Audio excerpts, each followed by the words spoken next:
आइए इस प्रातःकालीन बेला को मंगलमय बनाते हुए प्रभु नाम की चर्चा करें। भगवान के द्वार पर, भगवान के चरणों में आने के लिए हमें, भगवान के पास आने के लिए हमें 3 चीज़ों की आवश्यकता होती है। जब 3 चीज़ों का संयोग होता है तब हम मंदिर में या किसी भी धर्म स्थल में पहुंच पाते हैं। जब तक वो 3 चीज़ें नहीं मिलेंगी तब तक आप पहुंच नहीं सकते। आप यहाँ पर आए हो तो आपके सामने वो 3 चीज़ें उपस्थित हुई, उन 3 चीज़ों का संयोग हुआ तभी आप यहाँ पर पहुँच पाए। कौन सी है वो 3 चीज़ें? सबसे पहली चीज़ है इच्छा। कोई भी कार्य जब हमारा शरीर करता है, कोई भी हरकत करता है, सबसे पहले इच्छा प्रकट होती है हमारे मन में। तो आपके अंदर इच्छा प्रकट हुई कि मंदिर प्रोग्राम है, मंगलवार है, मंदिर में जाना चाहिए।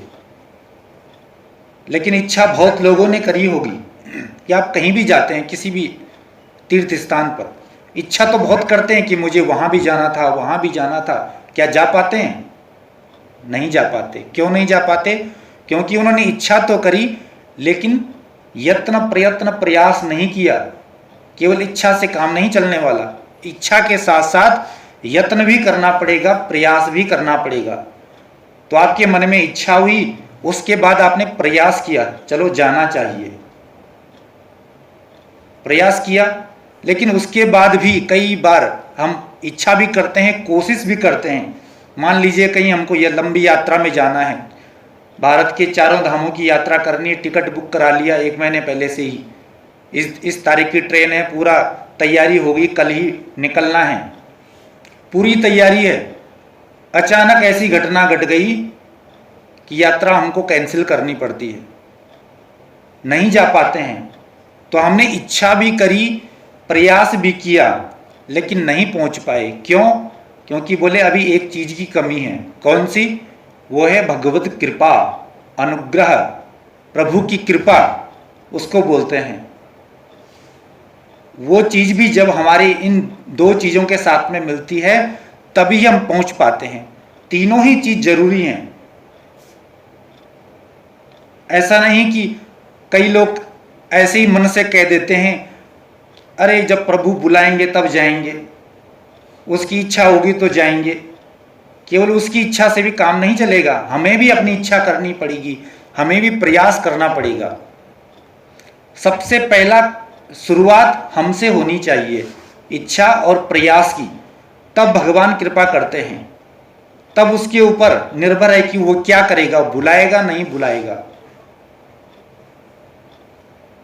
तो इन 3 चीजों का संयोग ये भी होता है कि जब प्रभु बुलाना चाहें तभी वो बुलाते हैं और तभी भक्त उनके द्वार तक पहुंच पाता है। ये बात भी सत्य है और ये स्वयं हमारे आपके जीवन में भी कई बार घटा होगा, हमारे जीवन में भी घटा है। अभी कुछ ही दिन पहले मैं अमरनाथ यात्रा पे गया, अमरनाथ जी के दर्शन हुए, तो उस समय मैंने ये चीज़ अनुभव करी। मेरी तरफ से कोई इच्छा नहीं थी, ज़्यादा इच्छा तो थी बहुत सालों से, लेकिन यहाँ से नहीं कि यहाँ से जा पाएंगे, प्रयास भी नहीं था इतना। लेकिन प्रभु की कृपा ऐसे होती है कि कई बार जब वो बुलाना चाहें तो बुला ही लेते हैं और उनके दर्शन हो गए। तो इसको कहते हैं, ये तीनों चीज़ों का समन्वय है, इच्छा, यत्न और अनुग्रह, तब प्रभु के हमें दर्शन हो पाते हैं। तो जब भी जीवन में मौका मिले तो हमें जरूर जाना चाहिए, क्योंकि जीवन का यही लक्ष्य है, उद्देश्य है।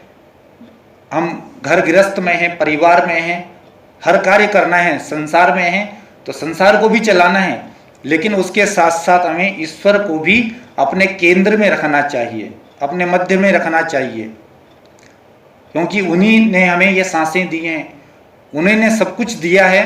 तो प्रभु का समय समय पर हमें धन्यवाद भी करना चाहिए। कई बार हम भगवान को भूल जाते हैं। जब हमें जीवन में सफलता हाथ लगती है तो तब हम कहते हैं कि अरे हमने मेहनत करी है, ये हमारी खून पसीने की कमाई का फल है, लेकिन जब तुम्हारे जीवन में दुख आते हैं, दर्द आते हैं, कष्ट आते हैं, तब हम भगवान के ऊपर थोपते हैं कि प्रभु मैंने क्या बिगाड़ा था जो मुझे आज ये दिन देखने पड़ रहे हैं। तो ये नहीं कि सुख में हम भगवान को भूल जाएं और दुख में याद करें। हर दृष्टि में हमें उसको याद रखना चाहिए। कहते हैं ना, सुख में फूलो मती, दुख में तड़पो मती, प्राण जाए मगर नाम भूलो मती। सुख में भी दुख में भी जितना हम याद करते हैं वैसे ही करना चाहिए। हमारे सनातन धर्म में 4 चीजों का बड़ा महत्व है। 4 चीजों का, जैसे कि 4 आश्रम हो गए, 4 वर्ण हो गए, 4 पुरुषार्थ हो गए, 4 धाम हो गए, 4 वेद हो गए, 4 संप्रदाय हो गए, इस तरह से। तो ऐसे ही 4 आश्रम हैं। मनुष्य की आयु को 4 भागों में डिवाइड किया गया और मनुष्य की जो आयु मानी गई है कलयुग में वो 100 वर्ष की मानी गई है। तो उन 100 वर्षों में 4 भागों में बांटा गया। 1 से 25 साल तक ब्रह्मचर्य आश्रम 4 आश्रमों में बांटा गया। 1 से 25 साल तक ब्रह्मचर्य आश्रम। तो ब्रह्मचर्य आश्रम में व्यक्ति ब्रह्मचर्य का पालन करे, विद्या अध्ययन करे, विद्या अर्जित करे। 25 से 50 साल तक गृहस्थ आश्रम, उसके बाद बोले गृहस्थ में प्रवेश करे, गृहस्थ की जिम्मेदारी को समझे। 50 से 75 तक वानप्रस्थ आश्रम। वानप्रस्थ का मतलब है कि 50 साल के बाद हमें तीर्थाटन करना चाहिए, तीर्थों में यात्रा करनी चाहिए और धीरे धीरे बोले घर की जो अटैचमेंट है, घर की जो आसक्ति है उसको कम करना चाहिए। और 50 से 75 तक और 75 से 100 साल तक जो है संन्यास आश्रम में बांटा गया। संन्यास का मतलब केवल यही नहीं है कि घर छोड़ के वन में चला जाना। संन्यास का मतलब है कि अपने मन से संसार को निकाल देना और घर में ही रह करके जितना अधिक हो सके प्रभु का चिंतन करना। यदि संभव हो तो वो वन की यात्रा भी कर सकता है, लेकिन इस कलयुग में संभव बहुत कम है। तो इन 4 भागों में बांटा गया। इनमें सबसे श्रेष्ठ आश्रम जो है किसको कहा गया? गृहस्थ आश्रम को। गृहस्थ व्यक्ति पर ही ये तीनों आश्रम निर्भर हैं। ब्रह्मचर्य आश्रम भी, वानप्रस्थ भी और सन्यासी भी। इसलिए गृहस्थ आश्रम को सबसे ऊंचा बताया गया, सबसे ऊपर रखा गया गृहस्थ आश्रम को। क्यों रखा गया? क्योंकि गृहस्थ आश्रम में रहते हुए, गृहस्थ आश्रम में प्रवेश करना तो आसान है, लेकिन उसको संभालना, उसकी जिम्मेदारी उठाना बहुत बड़ा कार्य, और उसके साथ साथ प्रभु का चिंतन करना, अपने कर्तव्यों का पालन करना, वो बड़ी बात है। इसलिए गृहस्थ आश्रम को ऊंचा रखा गया। और गृहस्थ आश्रम कैसा होना चाहिए, हमारा घर कैसा होना चाहिए, घर का वातावरण कैसा होना चाहिए, शास्त्रों में बड़ा सुंदर बताया गया। सानंदम सदनम सुताश्च सुधियः कांता न दुर्भाषिणी सन्मित्रं सुधनं स्वयोषितिरतिश्चाज्ञापरा सेवकः आतिथ्यं शिवपूजनं प्रतिदिनं मिष्टान्नपानं गृहे साधु संगमुपासते सततं धन्यो गृहस्थाश्रमः धन्यो गृहस्थाश्रमः। किस गृहस्थ आश्रम की, किस गृहस्थ व्यक्ति की प्रशंसा की गई शास्त्रों में? कौन सा गृहस्थ व्यक्ति, कौन सा गृहस्थ आश्रम परिवार श्रेष्ठ है? तो कहा कि सानंदम, बोले जिस घर में लोग सानंदम आनंद के साथ में रहते हों, सानंदम सदनम, सदन माने घर, सदन, जिस सदन में, जिस घर में लोग आनंद पूर्वक रहते हों, सुताश्च सुधिया, जिस घर के पुत्र सुधिया बुद्धिमान हो, बुद्धि युक्त हो, सुधिया कांता न दुर्वासनी, जो कांता है, बोले जो धर्म पत्नी है वो दुर्भाषणी ना हो, कड़वी बोलने वाली ना हो, प्रिय बोलने वाली हो, प्रिय भाषणी, वो आश्रम श्रेष्ठ है, वो घर श्रेष्ठ है। कांता न दुर्भाषणी। और सन्मित्रम, जिनके अच्छे मित्र हों, अच्छी संगति हो, अच्छे दोस्त हों, सन्मित्रम, वो लोग श्रेष्ठ हैं।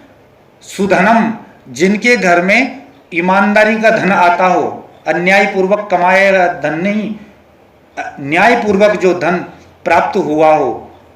सुधनम स्वयोतिष रतिश, जिसका अपने परिवार में ही प्रेम हो। और चाज्ञा परा सेवका, जिस घर के सेवक आज्ञाकारी हों, वो घर श्रेष्ठ है।